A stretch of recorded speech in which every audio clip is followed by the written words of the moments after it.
کہ تم بڑے عجیب آدمی ہو، بادشاہوں کے محلوں میں اونٹ ملتے ہیں، اونٹ تلاش کرنا ہے، کہیں اور جا کر تلاش کرو۔ تو کہنے لگے بادشاہ اگر بادشاہ کے محل میں اونٹ نہیں مل سکتا تو یہاں پہ اللہ بھی نہیں مل سکتا، اللہ کو بھی نہیں پا سکتے، اللہ کو نہیں پا سکتے۔ دل پہ پھر چوٹ لے لو۔ دوسرا واقعہ جب اللہ نے کسی کو ہدایت دینی ہوتی ہے اس کے سامنے ایسے واقعات پیش آتے ہیں، حالات اشارات ہوتے ہیں، پھر چوٹ لگی، سوچنے لگے کیا ہو رہا ہے۔ تیسرا واقعہ اور پیش آ گیا، اپنے کمرے میں داخل ہوئے، حضرت کی باندی حضرت کے بستر پہ آرام کر رہی، سو رہی ہے، صفائی کرتی کرتی سو گئی، اور ابراہیم ادم رحمۃ اللہ علیہ نے اس کی پٹائی، وہ باندی پہلے رونے لگی پھر ہنسنے لگی۔ انہوں نے کہا یہ تم نے کیا حرکت کی ہے، پہلے روئی اور پھر ہنسی ہے۔ وہ کہنے لگی روئی تو اس لیے کہ مجھے مار پڑی ہے، ہنسی اس لیے ہوں کہ میں اس بستر کے اوپر 2 گھنٹے سوئی ہوں کہ مجھے اتنی مار پڑی ہے، اور جو ہمیشہ اس بستر پہ سوتا ہے اس کا کیا بنے گا۔ یہ آخری واقعہ ابراہیم ادم رحمۃ اللہ علیہ نے بادشاہ بند کر دی، کلوز کر دی، اور نکل گئے اللہ کی طرف میں۔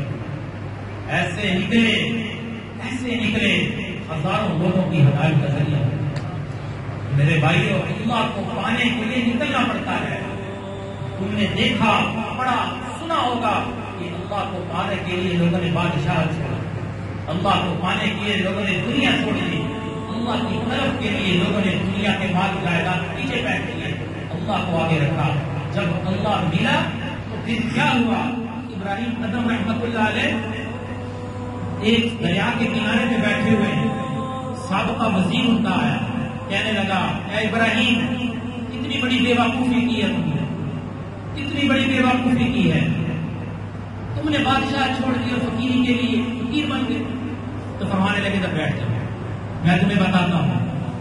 تو اپنی سوئی کی سلائی کر رہے تھے، سوئی کو دریا میں پھینکی اور مچھلی کو کہا کہ اللہ کے حکم سے میری سوئی واپس کرو۔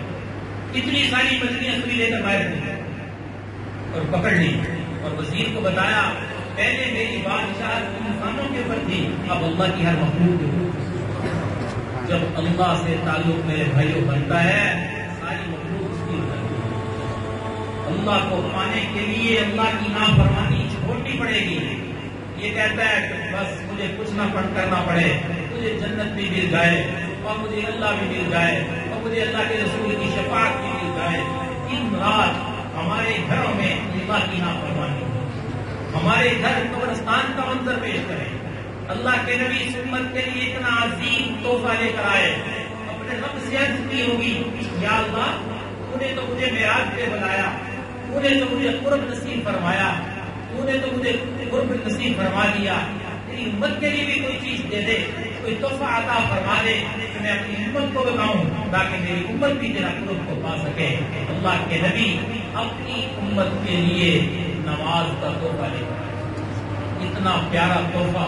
کوئی سفر پہ جاتا ہے، حضرت مولانا الیاس صاحب دامت برکات بلا کے عمرے کے سفر پہ جاتے ہیں، اللہ نے جزائے خیر عطا فرمائے، میرے لیے آتے زمزم لے کے آتے ہیں، بڑا کین لے کے آتے ہیں، بڑی بڑی خوشی ہوتی ہے کہ بڑے عظیم سفر سے بڑا عظیم تحفہ لے کر آئے۔ تو اللہ کے نبی کا معراج کا سفر سارے معجزوں سے بڑا عظیم معجزہ جو آج تک کسی کو نصیب ہوا نہ ہوگا۔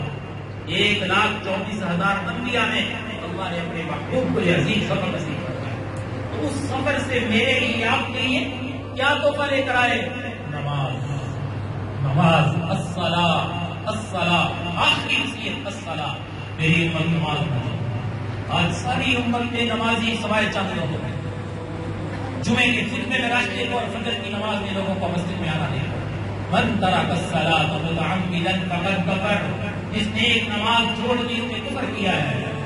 یہ امت کیوں اللہ سے دور ہوتی جا رہی ہے؟ یہ بندے اللہ کے گھر میں آنے کے لیے یہ مشکل کیوں لگتا ہے؟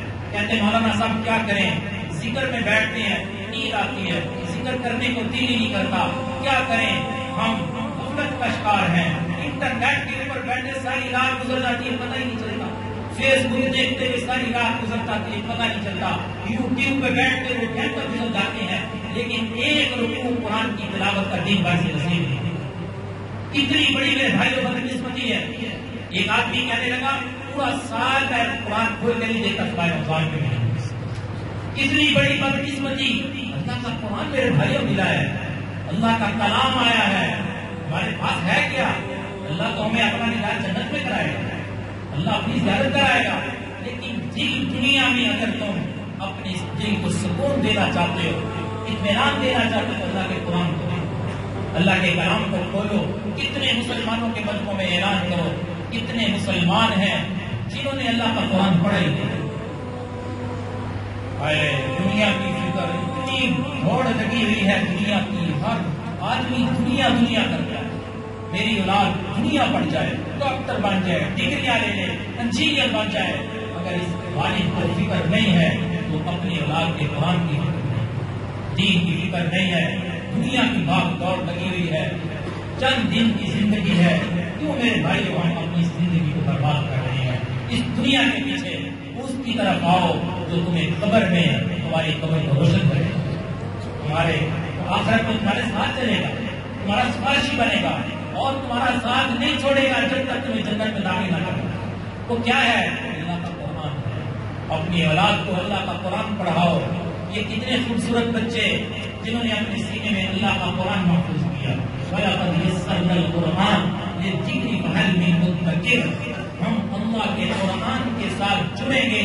ہمارے گھر میں اللہ کے قرآن کی تلاوت ہوگی تو ہمارے گھروں میں سکون آئے گا, ہمارے گھر میں اللہ کی رحمت آئے گی.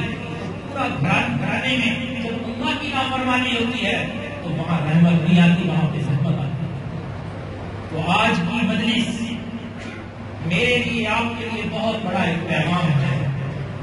کون نہیں چاہتا کہ میرے بچے اللہ کا قرآن پڑھیں, اپنے سینے میں اللہ کے قرآن کو محفوظ کریں. ہم اپنی زندگیوں کے اندر انقلاب لے کر آئے کہ میں اپنی زندگی کو اللہ کے حکم کے مطابق گزاروں.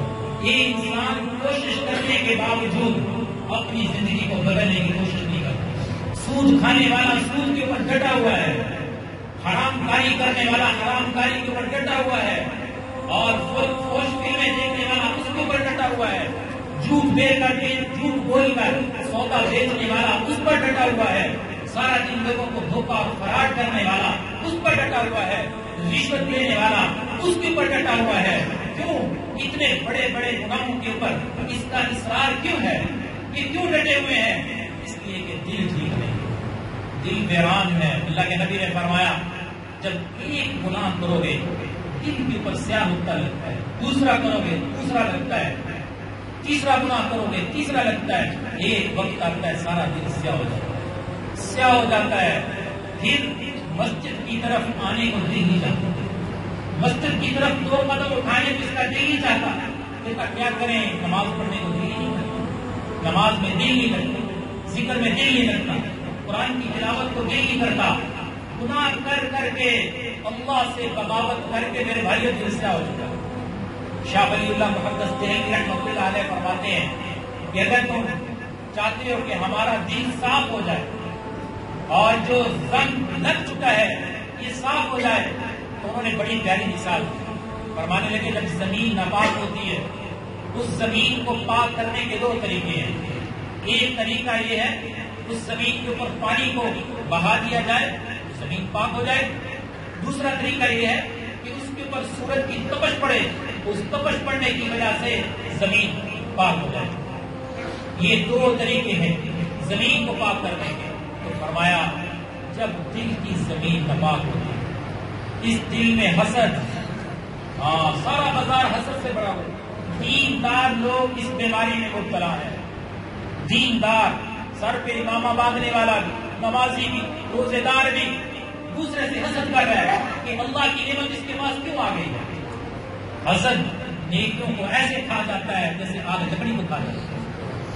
حسد اتنی خطرناک بیماری ہے, وہ نیکیوں کو ایسے ختم کر دیتا ہے جیسے اس طرح بالوں کو صاف کرتا ہے. جیسا کہ نبی کا فرمان ہے کہ سارا معاشرہ حسد سے بڑا ہوا ہے. حسد کے اندر آ کر کتنا دوسرے کا نقصان کرتے ہیں. وَمِن شَرِّ حَاسِدٍ إِذَا حَسَدَ, اللہ نے ہمیں بتایا کہ تم حسد سے پناہ مانگو. تو دل کے اندر حسد, دل میں بغض, دل میں نفرتیں, دل میں دنیا کی محبت, دنیا کا لالچ, یہ ساری چیزیں